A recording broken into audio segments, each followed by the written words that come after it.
আসসালামু আলাইকুম। শিখি একাডেমিতে তোমাদের সবাইকে স্বাগতম। প্রিয় শিক্ষার্থীরা, আশা করি তোমরা সকলেই ভালো আছো। শিক্ষার্থীরা, এই ক্লাসে আমরা আলোচনা করব অষ্টম শ্রেণীর জীবন ও জীবিকা বইয়ের ষান্মাসিক মূল্যায়ন নিয়ে। আমি তোমাদেরকে এই ক্লাসটিতে দেখিয়ে দেওয়ার চেষ্টা করব ষান্মাসিক মূল্যায়নে তোমাদের জীবন ও জীবিকা বইয়ের কোন কোন অধ্যায় এবং কোন বিষয়গুলোর উপর গুরুত্ব দেওয়া হতে পারে। শিক্ষার্থীরা, ষান্মাসিক মূল্যায়নে তোমাদের জীবন ও জীবিকা বইয়ের একটি গুরুত্বপূর্ণ অধ্যায় হচ্ছে তৃতীয় অধ্যায়টি। তো প্রথমেই চলো আমরা তৃতীয় অধ্যায়টিতে চলে যাই। শিক্ষার্থীরা, ষান্মাসিক মূল্যায়নে একটি গুরুত্বপূর্ণ অধ্যায় হচ্ছে স্বপ্নগুলো সত্যি করি অধ্যায়টি। আর ইতোমধ্যেই আমি এই অধ্যায়টির প্রতিটি সমস্যার সমাধান নিয়ে ভিডিও ক্লাস আপলোড করেছি। তোমরা যদি এই ক্লাসগুলো না দেখে থাকো তাহলে অবশ্যই আমাদের চ্যানেলের প্লেলিস্টে গিয়ে ক্লাসগুলো দেখে নিবে। এখানে প্রথমে একটি দলগত কাজ রয়েছে। এই দলগত কাজটির বিষয়বস্তু হলো ভবিষ্যৎ প্রযুক্তির সন্ধান। তোমরা এই কাজগুলোর সমাধান দেখার জন্য প্রথমে আমাদের চ্যানেলের প্লেলিস্টে চলে যাবে। এরপর তোমরা প্লেলিস্ট থেকে পৃষ্ঠা নম্বর মিলিয়ে ক্লাসগুলো দেখে নিবে। এরপর এখানে আরেকটি কাজ হলো কাল্পনিক পেশায় প্রযুক্তির ব্যবহার। তোমরা এই প্রতিটি কাজের সমাধান আমাদের চ্যানেলের প্লেলিস্টে পেয়ে যাবে। এখানে আরেকটি দলগত কাজ রয়েছে। এই দলগত কাজটির বিষয়বস্তু হলো ভবিষ্যৎ পেশার দক্ষতা। এই কাজটিও তোমরা ভালোভাবে দেখে নিবে।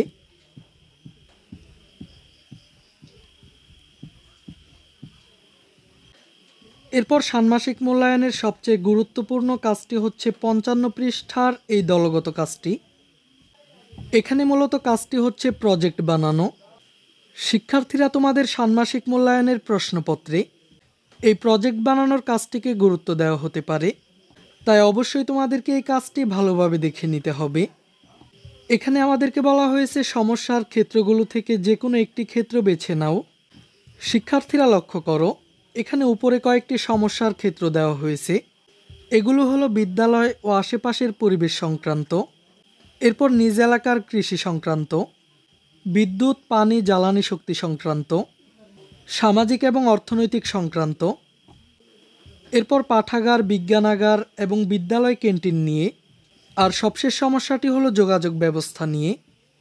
এখানে আমাদের কাজটি হলো এই সমস্যার ক্ষেত্রগুলো থেকে যে কোনো একটি সমস্যা নির্বাচন করা, এরপর সেই সমস্যাটি নিয়ে প্রজেক্ট আইডিয়া করা।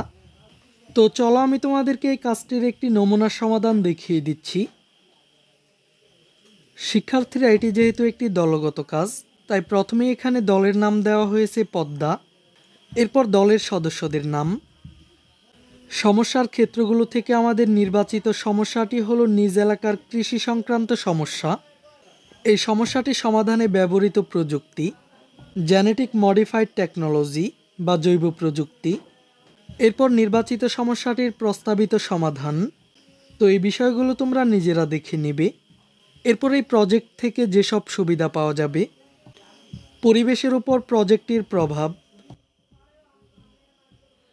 সমাজ বা মানব কল্যাণে প্রজেক্টটির ভূমিকা।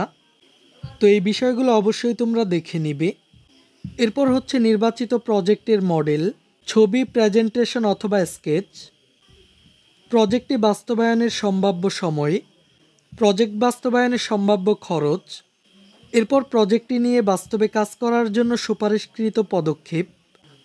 শিক্ষার্থীরা, এই বিষয়গুলো অবশ্যই তোমরা দেখে নিবে। এরপর প্রজেক্ট টেকসই করার জন্য প্রয়োজনীয় পরামর্শ, প্রজেক্ট সম্পর্কে অন্যান্য দলের মতামত, এরপর প্রজেক্ট নিয়ে আমার অনুভূতি। এখান থেকে বেশ কয়েকটি বিষয় তোমাদের মূল্যায়নের প্রশ্নপত্রে দেওয়া হতে পারে, তাই অবশ্যই তোমরা এই প্রতিটি বিষয় ভালো করে দেখে নিবে। তো শিক্ষার্থীরা, ষান্মাসিক মূল্যায়নের প্রস্তুতির জন্য এই অধ্যায়টি তোমরা ভালো করে দেখে নিবে। এই ক্লাসে এই পর্যন্তই। পরের ক্লাসে আমরা ষান্মাসিক মূল্যায়নের পরবর্তী বিষয়টি নিয়ে আলোচনা করব, তাই পরবর্তী ক্লাসগুলো সবার আগে পাওয়ার জন্য চ্যানেলটিকে এখনই সাবস্ক্রাইব করে রাখো।